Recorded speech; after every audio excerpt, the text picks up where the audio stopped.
Bastards. Today, I'm gonna talk about shelter during a bugging out. Like you can see, I'm actually in a abandoned building, staying over the night. Uh, yeah, this is how a bug out would be. But just to make sure to clear something up, this lamp I brought it especially for filming purposes because otherwise it would be, like you can see, it can be very dark during the night in an abandoned building. And it is actually the kind of scenery you must imagine because you cannot fill the whole room with light because that will draw attention of perhaps the wrong people. So that's a little taste of what it would look like. I'm gonna now give some hints and tips for when you do have to take shelter in a abandoned building. What you should do, first of all, when you take shelter in an abandoned building, always scout the area. Uh, what do I mean by that?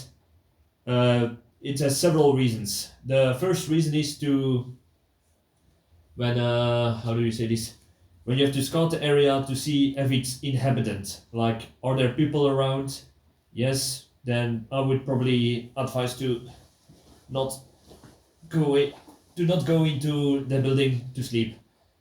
Second part uh, is to if there is nobody directly in around the building, look for clues that perhaps there has been recently somebody there.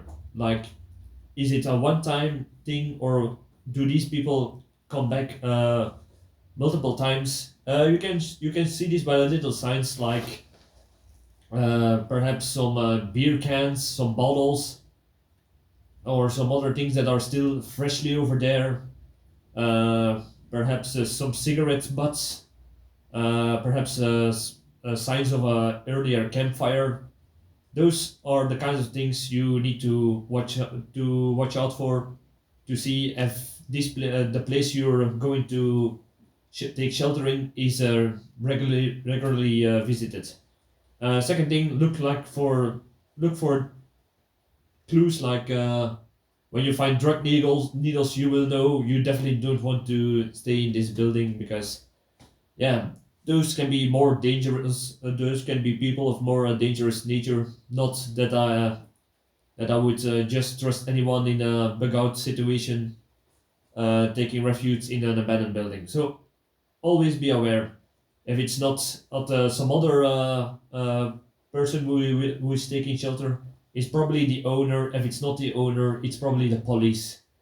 Yeah, then you're trespassing because that's something to watch out for, even during normal times, to that you do not get caught on trespassing, and that will lead to convictions and all the criminal records and such. So watch out for that when doing something like this. Uh, alright. So you scouted the area for persons. Yet there is no sign that anybody is going to be around normally. So what do you do next? Just in case somebody is going to try to look for shelter. That's why you always have to look around first. That's to learn the layout of the building. The layout of the building, so you know your escape routes or the routes where, if you hear something in the distance, you know, oh, the persons that will enter this building, they will probably go through that route or that route. So you can, it's like scouting ahead, scouting the area for knowing no flight routes, or to predict where somebody will enter the building. Uh, the next thing is important to do is when you are going to take shelter, uh, take a good spot. Um, you probably won't see it, but right next to me there is a window. That is my escape route in case somebody gets inside of this building. So I can take my bag and just go out from the moment I hear somebody entering the building, and there will be no altercation. It's better to run away and not get into conflict. Second thing is, like I said, when about taking the bag with you directly, it is called hobo method, and that means you only pack out what you really going to need. It's no use to when you take shelter to put all the pots on a row, put all the lamps together to make it more cozy or something. No, you only take the things that you're going to need. In this case, it's just this lamp, a candle. A candle is something you can leave behind. It's not expensive, not that big of loss during a bug out. So you can leave that behind. And a poncho where I'm sitting on to keep my myself from the wet floor and the cold, and my trusty woolen blanket to keep warm through the night. These two things I can just fold up, shove in my bag, close, and get out the hell out of the building before anybody knows that I'm actually here. So that is a way to always be alert, to be ready to leave, is the principle I'm trying to say. Uh, right. Next point. If you, yeah, like sometimes you don't hear you. It's difficult to spot or hear people that will enter the building. So what do I advise for that? Just lay something that will make noise. Just things that you perhaps find in an abandoned building, glass bottles, uh, thrown away drinking cans, pieces of glass. You can pour those in the hallways or at the beginning of the area. It will perhaps a person that will enter the building will probably knock over a can or a glass bottle, and the wrinkling will make a lot of sound, perhaps enough to wake you up. Stepping on broken glass will make a crackling sound, which is also will be heard. So, or when you're not alone, you can just set somebody on watch. Always take turns keeping watch, and perhaps he can scout around the area and wake the rest up when somebody is approaching the building. All right. Uh, Next thing is improvising for the night. Actually, uh, and, like I said, I'm sitting here on a poncho to keep from the wet ground, but between that, there are all these pieces of newspaper that I've frumbled up and lay around. It's a newspaper that I found around here, so that makes an extra layer of how do you say this, of the insulation against the cold floor. So that's very important when you're going to sleep somewhere. You can perhaps put your, how do you say this? Roll yourself in this blanket, and that's also a layer, but every layer of insulation from the cold floor is less chance to get hypothermia or to get sore in the morning because of the cold. So that's another thing you can do. Improvise the same thing like I said with the cans. You can still do those like I said in previous videos. You can cut some board out and put a candle right in, so you have more light from one candle. Like you perhaps see, I had here a little candle, and it's not that much light, but I can. It's because of the camera of the thing I'm filming with, but I can still see everything in the room that is lit with only this one tea light candle. So that's why I always advise to bring tea candles, because they have many uses, like making a little fire, tucking, yeah, heat. Like I said, for heat, just keep your clothes on. You can put your roll your woolen blanket around you, and if it's really get cold and you don't have things like how do you say this, a woolen hat or a balaclava, you can still take your shamak, roll it around your head like this, like they do in the Middle East, and that way your whole head is covered, and that will keep you more warmer. for getting through a cold night. Yep. So another important thing I would suggest is, like I said, in my bug on the back I always have a headlight. I always keep it next to me because I can just put it on, and when I need to go, or perhaps the person that gets inside the building have more, how do you say this, aggressive intentions, you can look a blind person. Oh. Yeah, like you can see, this is what the person will probably see. You have the function of flashing. So imagine when your eyes are still accustomed to the dark, and you just look straight at the person like this. It will give you time to get away, to run away, or defend yourself in case the person attacked first. So that's something to think about, safety, and not to notice. Like I said, I sleep next to a window here, and I'm stationed in such a way that the person that looks through the window cannot see me. That's why you, perhaps if you can see it, that's why I keep my back on this next to me, because the person will, especially in the dark, will not easily see me through this lying here in the corner. So that's another thing you should do. Safety, yes. The headlights. What's there more? Oh yeah. Like I said, if you find something like newspapers, you can still apply those to the window, and it will, like when you have more light than this little candle, the candle doesn't make that much light, so you can stick some wet newspapers to the window, and it will cover some light away from people that are perhaps outside. So yeah, that's another way to be more stealthy. It's very important during a bug out to be a gray man. Yeah, gray man is just don't look like people. Don't give people clues about what you're going to do. Look like you belong there. Look like you're from around there and that you're not planning something. So people won't give attention to you. That's the most important thing about being a gray man. Yep, I was going to make another point about being a gray man. Forgot my train of thought. Oh well. Another point I perhaps should make is food.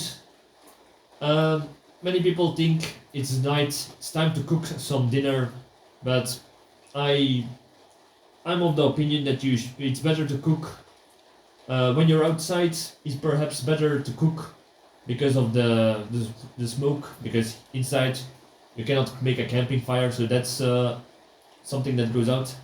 If you have one of those gas lighters to cook some foods like camping stove, yeah, you can. I would always advise to use one of those emergency cookers, because they're small, and when you're cooking something like tea or some food, it doesn't leave a lot of smell.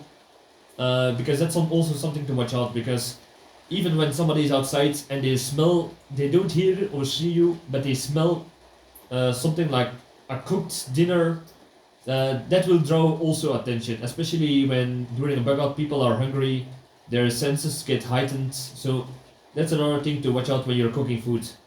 And the reason I say you need to use one of those emergency cookers so that you can throw away when the fuel is spent is because you can, like I said, you can throw it away when somebody is walking in, and you don't have time to put your gear that is, your cooker that is still very hot inside of the bag. It will burn your back. It will perhaps burn your hands while you put it in there. It will burn everything it touches because the surface is perhaps still warm. So that's something you can leave behind in an emergency. Try to do the cooking while you're safe and sure about your surroundings during the day, perhaps. So that way you can also keep an eye out in the environment without being keeping your attention to the cooking pot. All right. I would say also say when you're inside of a shelter and you need to go to the toilet, I would advise to take take a certain spot inside of the building, um, perhaps on the other side, because when you're urinating or you do number two, it can perhaps leave a smell, or it can give somebody the clue that somebody's here, because when you see a fresh shit or a still warm cloud from piss, you know somebody's here, and you don't. That's like I said, be a grey man. Don't draw attention. Do it in the other side of the building, so when they smell something or they think they see something, they go to the other side instead of where in this room where I am. Uh, you perhaps don't see it, but this is another thing you need to watch out for. Vermin. Um, Here's a little fly. Could be a mosquito. There also is a chance that it could be a mosquito. Those are not the things you would consider during in a shelter. But one thing could be dangerous, and that's rats or other rodents. That's also the reason why I found some bricks inside of this building. So first of all I put my bug out bag above ground, so the rats or mice or other vermin don't easily get access to it. Uh, I also put some bricks around here. That's why you see this little wall here. And yeah, there's not much more you can do about it than perhaps somebody, if you have other people, keep watch so they keep the vermin away, or you just have to be a light sleeper, and for the moment you feel something touching you, try to scare it away, because the last thing you want during a bug out is being bitten by a rodent, and that rodent perhaps has some rabies, because that's something you definitely don't want, especially when it's 100% fatality when you're getting infected and there is no vaccine. So that's something to be very watchful for during a bug out, and especially in the shelter. Uh, yeah, I would also say try to keep something close to you for self-defense. Perhaps you can take your how do we say this? Uh, your alarm pistol in your next to you. Perhaps you can keep your knife or your multi-tool around your belt, just in case you get surprised. You can perhaps improvise if you don't have any weapons with a stone or a stick that you perhaps found around or in the building. Yeah, for that. Yeah, I think that's one of the most points that I perhaps made. Um, yeah, I think so. This is the part. Oh, perhaps some other thing you can do is when you're sleeping, hang your socks to your shoulder straps. One, because when you strap it, it has some time to dry, and sleeping with wet feet is very cold and annoying. So uh, before you go to sleep in a shelter, change your socks, let them dry on your shoulder strap, and in case you need to bug out of the shelter, you can you still have the socks on your shoulder strap. So, oh, that's perhaps another point actually. Keep your shoes on. Um, a lot of people have the habits of, when they go into sleep or something else, they take their shoes off, so it feels more free. But I always suggest keep your boots on, especially during a shelter, because like I said, when you only have a half a minute to get out of the building, the last thing you want to do is struggle with some shoe ties. So keep your shoes on, very important. Keep warm, keep fed, keep hydrated, keep safe, and keep a low profile. Those are the most important things to think about when taking a shelter in like this, an abandoned building. When you don't have a building to, oh, that's another point. Perhaps I should have made from the beginning. When you choose a building, be very careful, because when a situation is so bad that you need to do a bug out, thousands of people will have the same idea, and they will be drawn to this kind of structures to take shelter in. So be aware, you probably won't be the only one who will have the same idea, is what I'm trying to say. When you're outside, you can perhaps put your tent on in the middle of a field or perhaps some forest. And yeah, but like you perhaps can hear, it's raining a lot now, so the obvious choice would be this building. But yeah, it's a choice you have to make actually, because when it rains, the people will definitely come to this abandoned building. And when you're outside and it rains and you have a tent, people will be less as bothering you. So those are choices you have to make depending on the situation, on how safe you think the area is. Yeah, I think those are the main points I could make about shelter. Just keep everything on, and yeah, I don't have much more points to say, so I'm doing some night. Thank you for the watching for this video. I hope you learned something. I hope you will make some decisions when the times are bad that will keep you and your family and friends safe when you're on a bug out. If you have to make it, subscribe, leave a remark or a reaction if you think I missed something. Yeah, so thank you for watching. See you in the next video.